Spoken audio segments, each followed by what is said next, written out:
Good morning all of you. आज की class में आप सभी का स्वागत है।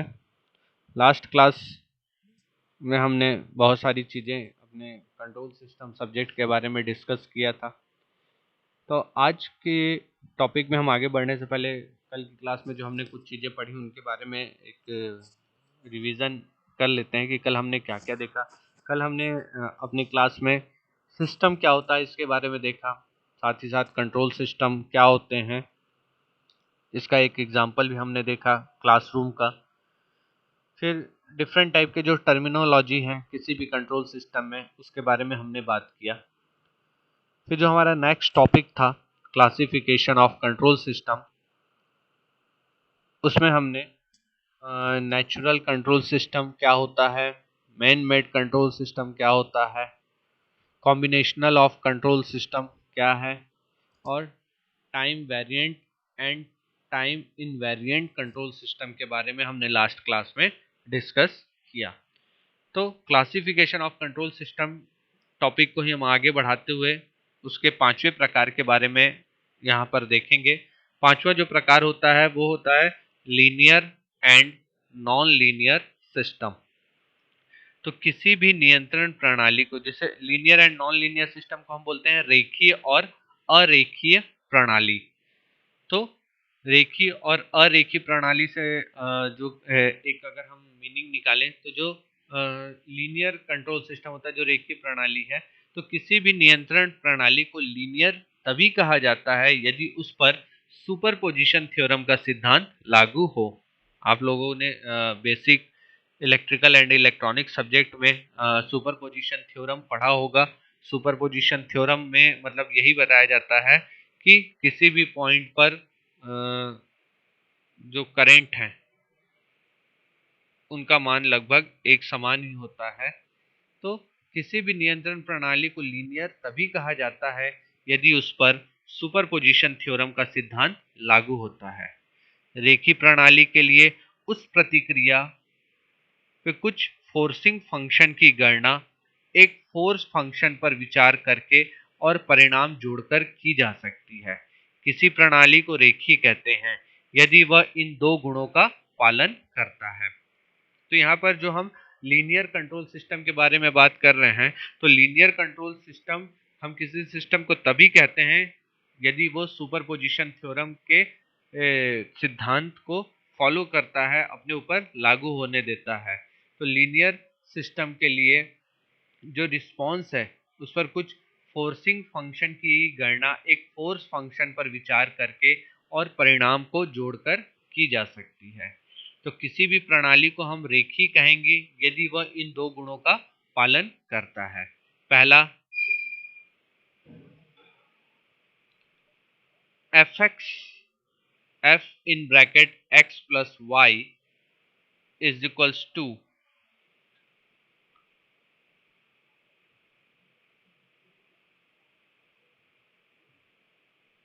F X plus F Y. यदि आपके पास दो फंक्शन है एक्स और वाई इन ब्रैकेट में, तो F in bracket X plus Y, तो उनको हम डिफरेंटली यदि करें F X plus F Y तो इनका मान एक समान होना चाहिए। उसी प्रकार से F in bracket alpha into x है तो वो क्या होना चाहिए, अल्फा एफ एक्स। तो इनकी वैल्यू भी क्या होनी चाहिए, एक समान। यदि वह इन दो गुणों का पालन करता है तो हमारा जो सिस्टम है वो क्या कहलाता है, रेखीय प्रणाली या लीनियर कंट्रोल सिस्टम कहलाता है। व्यवहार में अधिकांश भौतिक प्रणालियां प्रकृति के कारण अछूती हैं। ऐसे प्रणालियां अरेखीय प्रणाली या नॉन लीनियर सिस्टम कहलाते हैं जिनके लिए सुपरपोजिशन के सिद्धांत लागू नहीं होते हैं। ठीक, तो लीनियर सिस्टम कौन कहलाएगा, जिस पर सुपरपोजिशन प्रिंसिपल अप्लाई होता है, साथ ही साथ वह जो इन दो गुणों को फॉलो करता है, इन दो प्रॉपर्टीज को फॉलो करता है। और जो इन दो प्रॉपर्टीज को फॉलो नहीं करता और जिस पर सुपरपोजिशन थ्योरम एप्लीकेबल नहीं होता है, वो सिस्टम क्या कहलाता है, हमारा नॉन लीनियर सिस्टम कहलाता है।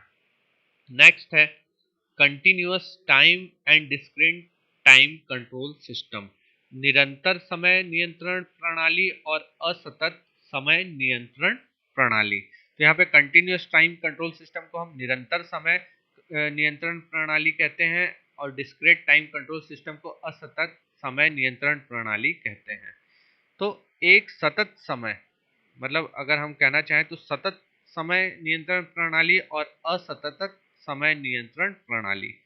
तो एक सतत समय नियंत्रण प्रणाली में सभी वेरिएबल सिस्टम एक निरंतर वेरिएबल t के कार्य हैं।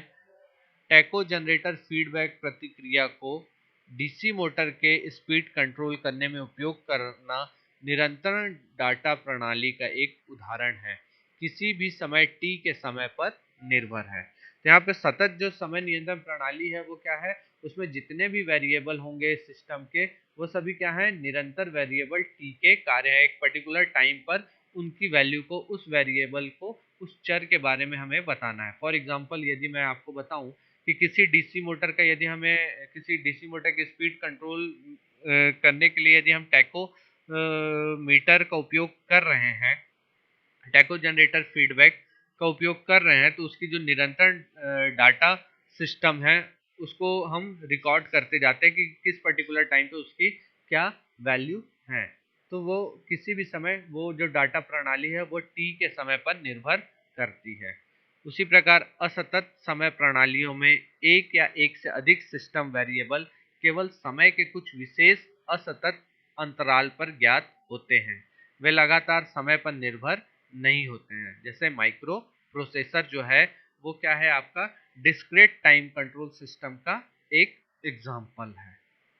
ठीक, नेक्स्ट है आपका lumped and distributed parameter control system, जिसे हम कहते हैं लंबित और वितरित पैरामीटर नियंत्रण प्रणाली।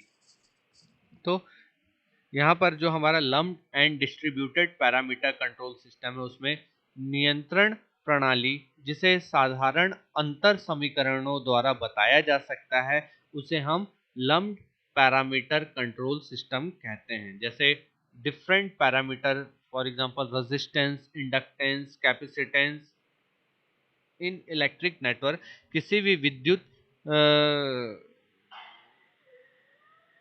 परिपथ में जो आपके प्रतिरोध और इंडक्टेंस हैं या जो भी कैपेसिटेंस या अलग अलग जो डिफरेंट पैरामीटर हैं वो सभी क्या कहलाते हैं, लम्प्ड पैरामीटर कंट्रोल सिस्टम के अंतर्गत आते हैं।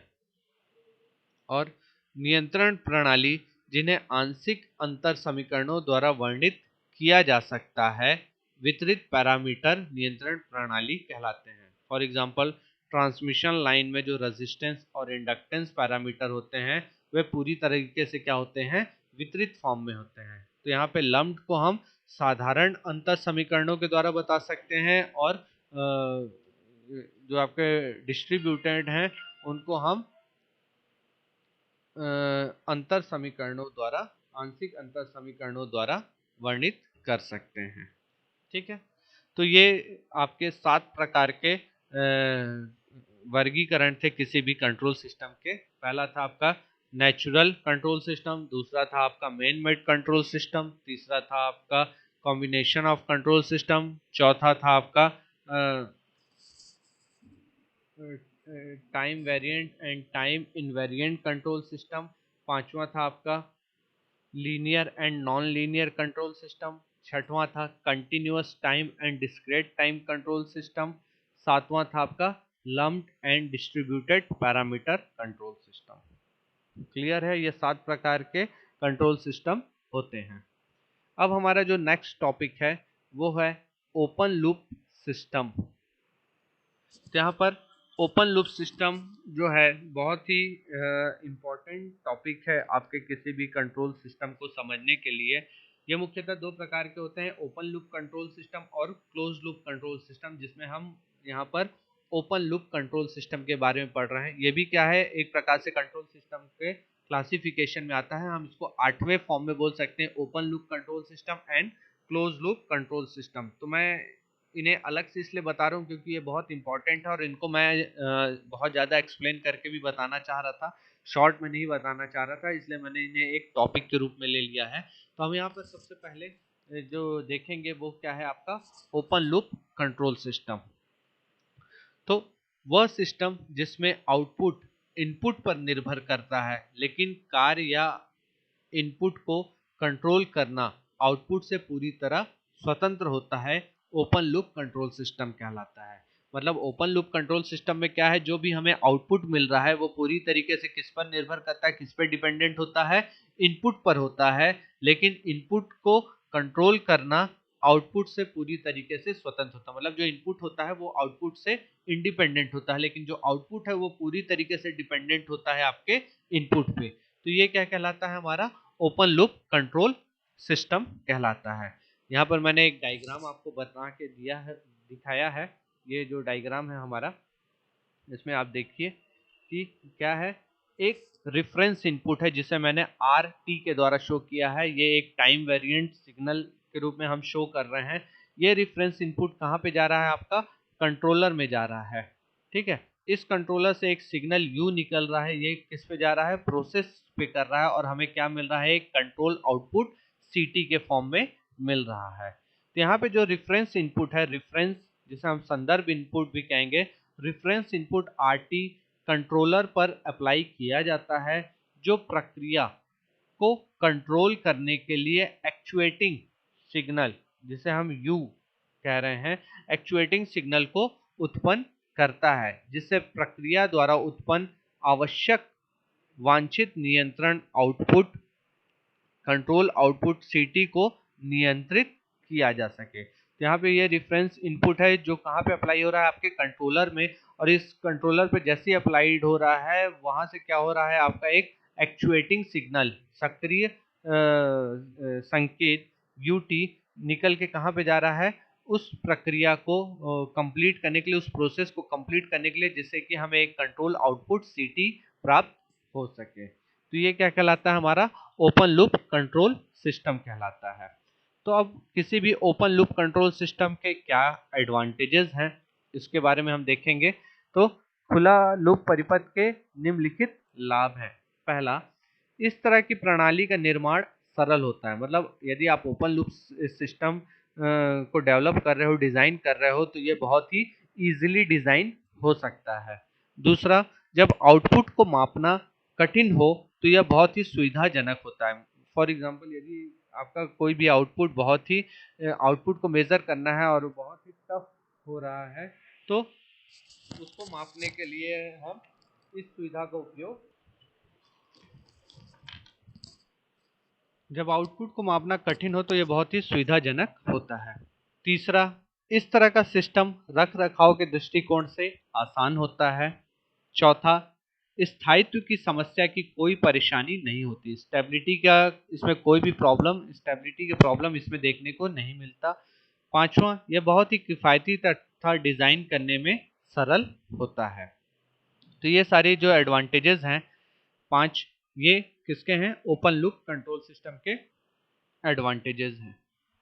उसी प्रकार से disadvantages of open loop control system.